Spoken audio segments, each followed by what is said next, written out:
So I'm going to tell you a story today about somebody that you may be familiar with, a man named Jonah.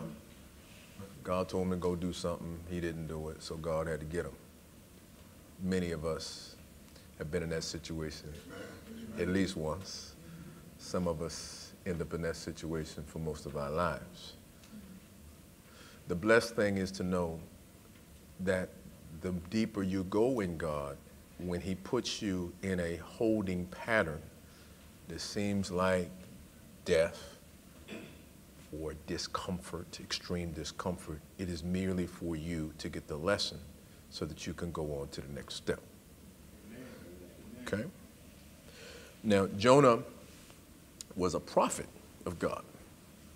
It's an unusual story because you don't really see prophets actually being outwardly rebellious, at least not in the Bible. But in this particular story, that's what happened. That was the situation with Jonah. Even though Jonah was a prophet of God, even though he had some incredible gifts, even though he was used mightily in ministry, even though he had a wonderful relationship with God, he still had not mastered the art of moving his mind over for trying to figure out stuff instead of just letting God have his way. Okay? Sometimes the smartest people can be so smart until they can't receive all that God has for them. Amen. Sometimes your mind can block your blessing because you're trying to figure out something and how it's going to happen and which way it's going to come and how God's going to do it and why he should do it and who he should do it for and what time he should do it for, instead of letting God have his way. Even though Jonah was a man, I think that he had some characteristics that we would associate with being more feminine. Okay? Jonah was feeling some sort of way. He was thinking a lot of thoughts. How many people have a prophetic gift or the gift of discernment? Raise your hand for me. Raise your hands high. If you feel or see, should be just about everybody in the camp, right? Okay. So you can relate to where Jonah was. Jonah was gifted. He was prophetic. He was used by God. God told Jonah in the book of Jonah, chapter 1, now the word of the Lord came to Jonah, the son of Amittai. Arise and go to Nineveh. Get up and go to Nineveh. That's what he said. Get up and go. Most of you, he has given you a divine instruction to go do something, or to let go of something, or to change something, or to shift, or to pivot. Get up and go to Nineveh is what he told Jonah. Now, I want to give you an idea of where Jonah was. I want to give you an idea where Nineveh was. Jonah would be somewhere on the map like Florida. Nineveh would be someplace on the map like Virginia. Okay? What Jonah did, instead of going to Virginia, he went to California. He went as far away from where he was supposed to go as he could. Jonah said, I am out, and was gone. Ended up on a ship. Most of you know the story. And while he was on the ship with the sailors, he was the only one that knew God. And the sea started getting rough. They were in a tempest, what we would call today a typhoon. And it was very rough, and they didn't know what was going on. And they tried to figure it out. And they did something called drawing straws so they could figure out in a superstitious manner who was causing the problem.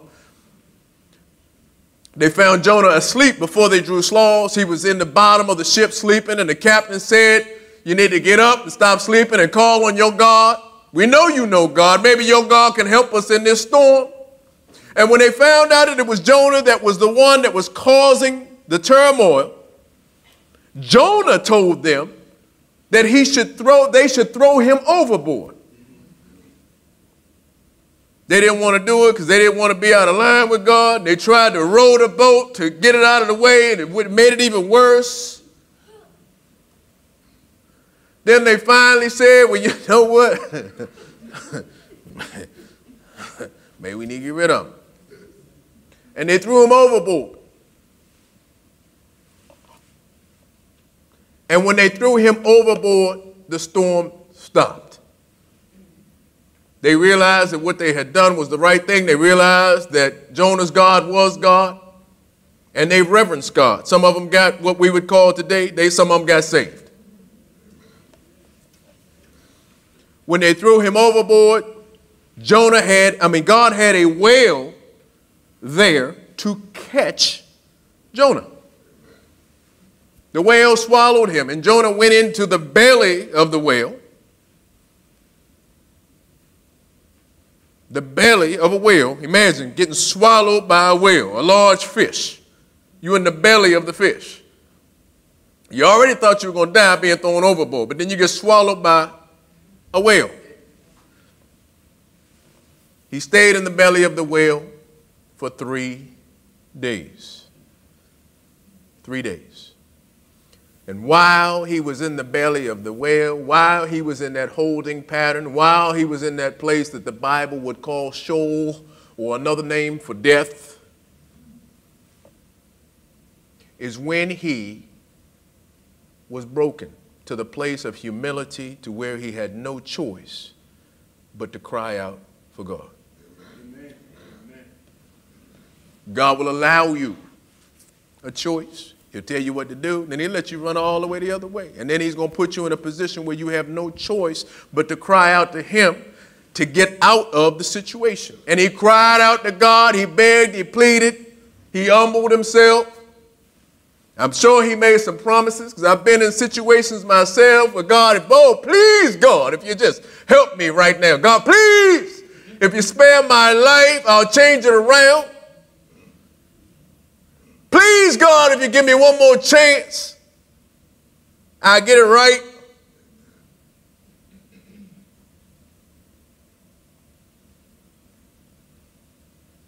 You know what God did? He had the whale spit him up, spit him out. And when he spit him out, he was on dry land. Now, I read to you chapter 1, and I believe it was verse 1 of the book of Jonah. And I gave you a brief synopsis of the first chapter and the second chapter. Many of you know the story. I could stop right there. But there's a little bit more. You go with me to chapter 3, verse 1. I'm not going to look at my Bible. I'm going to tell you what it says. It says, arise and go to Nineveh. Sounds familiar, doesn't it? If you look at chapter 1 and verse 1, I believe it says the same thing. Arise and go to Nineveh. So where he came in, the same thing God told him. After he slapped him down, put him in a headlock, made him thought he was going to die, made him beg for him to pull him out of that hole, which was death. After he got himself back on dry land, then he said, now go do what I told you to do.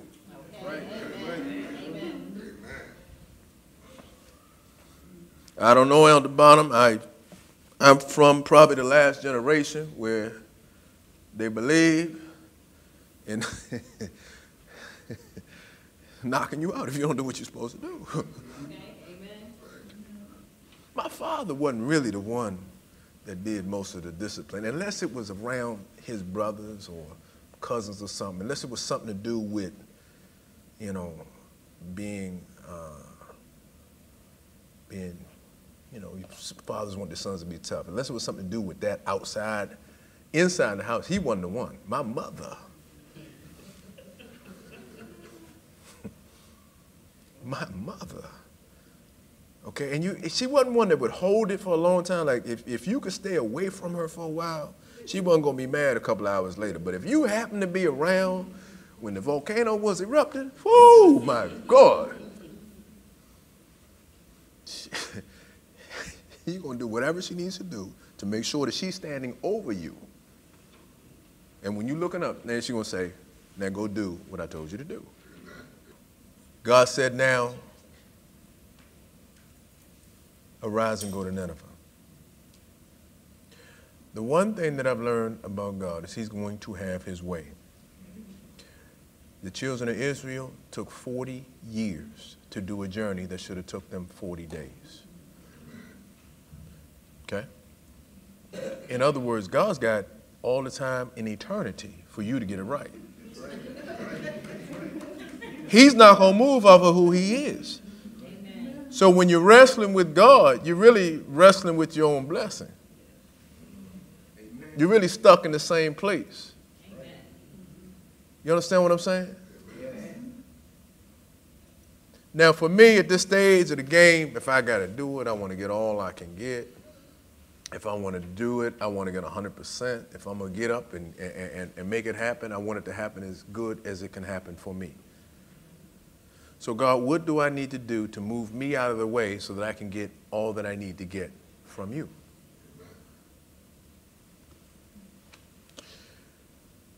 This part's going to be tricky because it's going to offend some of you right off the break. You have to grow up and you have to realize that it's not about you. Amen. Amen.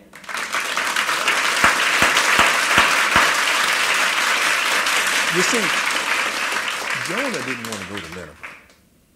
Not only was he outwardly rebellious for God, but he was a man of God, which makes it even more dangerous. It was somebody that knew God. It was somebody that was walking in his prophetic gift with God. It was someone that God was telling to go preach to his people. And he didn't want to do it because he didn't want the people of Nineveh to be blessed, because Jonah was an Israelite who was supposed to be God's people. And if those people were going to be blessed, that means that he thought that his blessing for his people would be short. God made me some promises a long time ago, probably 15 years or more. None of them have manifested the way he said they were.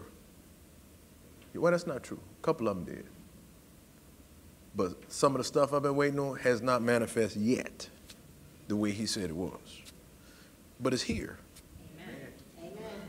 You see, sometimes God will put a blessing right in front of you, but you can't see it until you stop looking at yourself. Amen. You see, we get so stuck in our own little small stuff and our own little situation. But God, I need a new car, or I need a new house, or I need a new job, or I need a new spouse. Or God, they look like they're about to put me out of the house, or they're about to snatch the car, or I'm about to lose the job, or lose the spouse, or whatever it is you're dealing with. It can't be but 8 or 10 categories. When really what he's trying to get you to do is to look past your own individual stuff and see the bigger picture, so that you realize that you are blessed by realizing it's not about you. Amen. Amen. You see, we can believe God for the big blessing. We can believe him for the miraculous stuff. We can believe him to change our life and to bless our finances and to bless our family. But what we don't want to believe him for is for this, to get rid of the selfishness, the self-centeredness. The word they're using nowadays is narcissism. Okay. In our own stuff. Amen. Amen. See, we want a brand new Mercedes, but we got a tricycle mentality.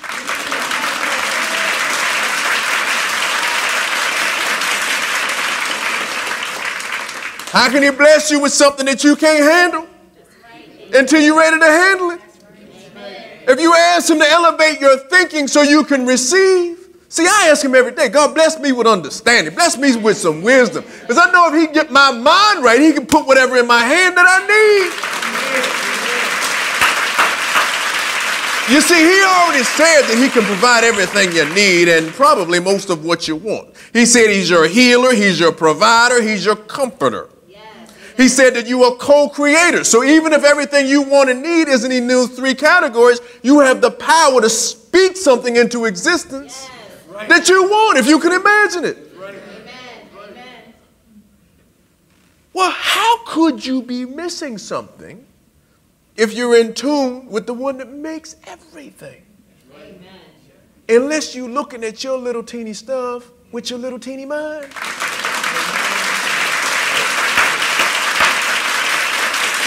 God was already God before I was born. He's going to be God after I die. Yes. So it's already everything that I need and more. All I have to do is get my mind right so I can get all that I can handle. So you got to ask yourself, if God is telling you something and you haven't done it, why? Are you hurting God? Are you hurting the people that he told you to go help or talk to?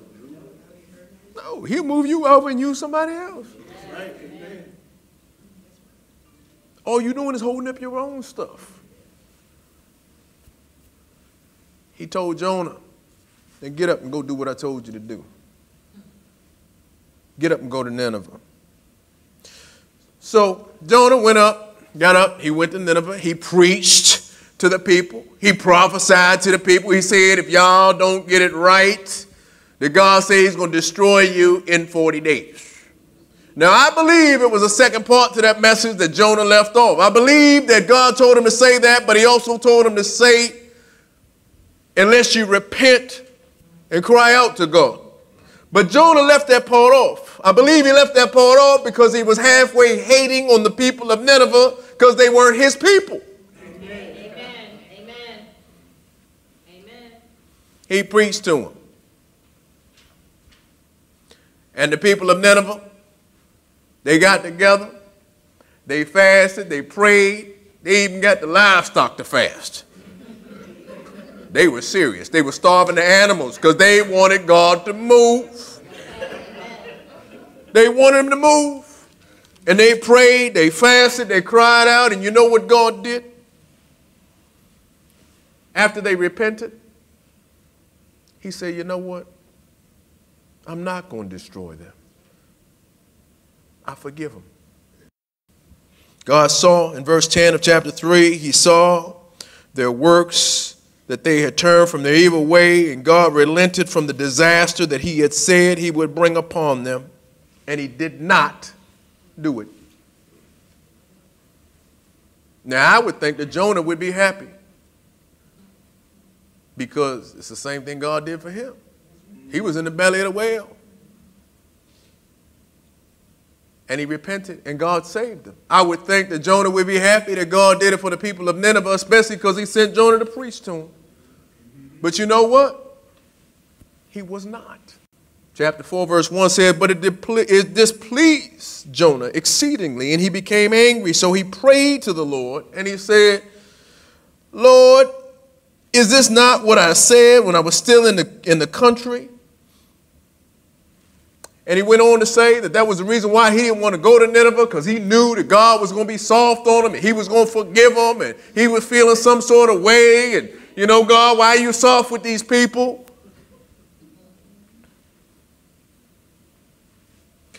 So he went to the countryside. He went outside of the city, and he set himself up on the edge of the city so that he could see what was going to happen to the city.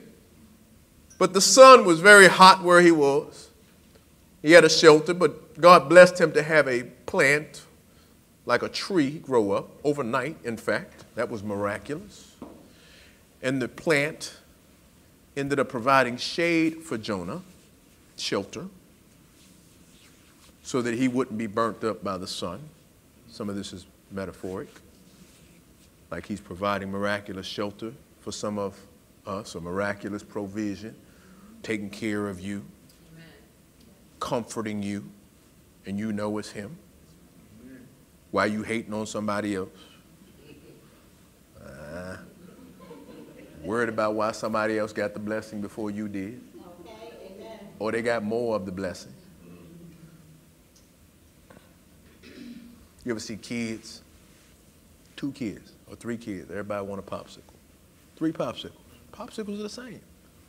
Why they get the red one? You don't even like red. It's our flawed mentality when we get into our humanity.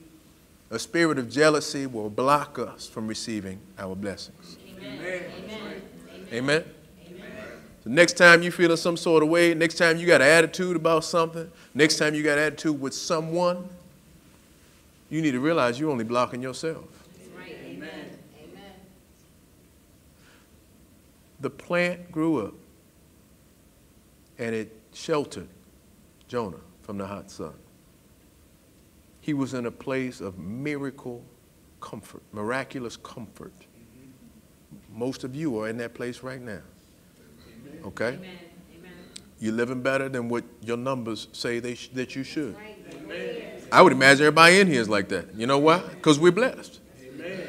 Right. Things happen for you easier than they ever have before. Amen. You know how I know? I'm under the same anointing. Stuff happens all the time. Amen. When you're happy, doing what you're supposed to do, stuff happens for you easy. Stuff happens for you before it should happen. Amen. Stuff happens to you to be more than what you're expecting. When you funky, feeling some sort of way, complaining, it takes much longer. When you hating on somebody trying to figure out why they got the red popsicle and you got the blue one, why they get the car, I didn't get the car, why their rent paid and mine's not paid, why they got the house or they got the job or whatever, why they got 3 kids and I got 2, why their husband holding their hand and mine doesn't hold my hand, or something crazy, why they got a husband. I know I would hit it there, right? Let me stay there for a second. Some of y'all say, ooh, I'm tuned in right now, about 7 of y'all. Some of y'all say, 5 out of the 7 say you want a husband. But you're not acting like you want a husband. You don't want to cook, you don't want to clean, you don't want to wash no clothes. You don't want to rub no feet. Or you want somebody to pay the rent. Well, put an ad on Craigslist and get a roommate.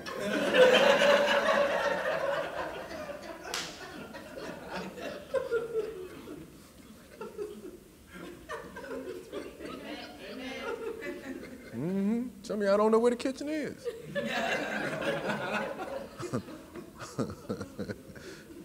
Pots and pans still got plastic on. I gotta be real for a minute. Oh, God, bless me with a husband. Bless me with a husband. I ain't doing nothing for no man. I don't need no man. You talking yourself about your blessing. He got to do this. He got to do. No, he don't. No. That's what Jonah was. God, didn't I tell you I ain't want to go up there because I knew you was going to forgive him? God, didn't I tell you I didn't want to do this because I feel myself getting mad? He was mad that God blessed him. He was mad that God forgave him. He was mad, and instead of him asking God to take that nonsense out of him, he got stuck in that place. Amen. Amen. Amen. You find yourself feeling some sort of way about a bunch of stuff all the time. You always arguing about stuff. You always mad at somebody. If you find yourself mad at 3 or 4 people over the course of 2 weeks, maybe it's not them.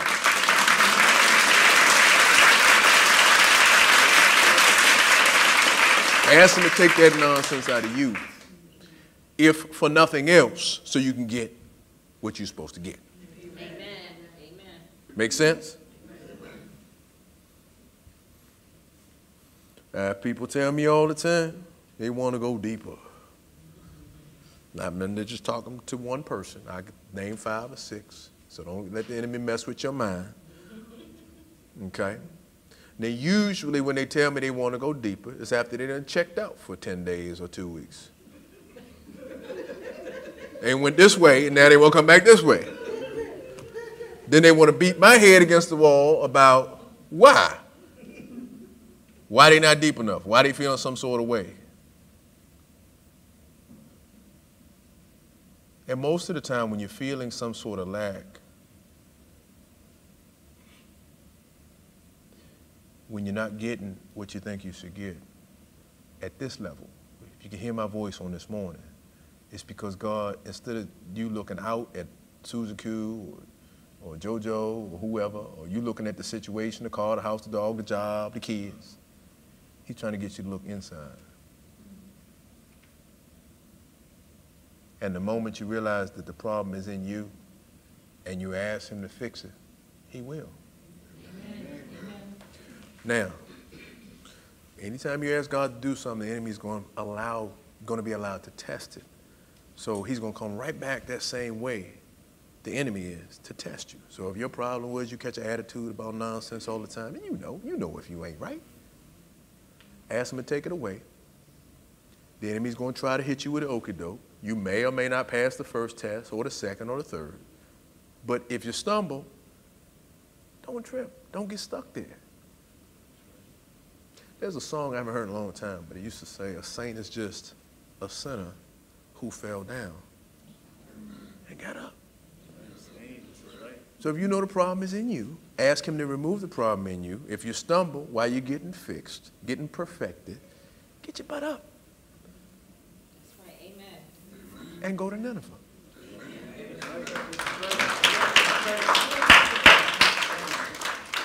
So I say to you on this morning, I know for all of you, for all of us, because he works on me too. It's just a whole different, it might not be the same thing that you're dealing with, but trust me, there's always something. You're always, he's always making you sharper. In order to get the next level, go inside. Ask him to fix it. And get your butt up. I'll see you in Nineveh.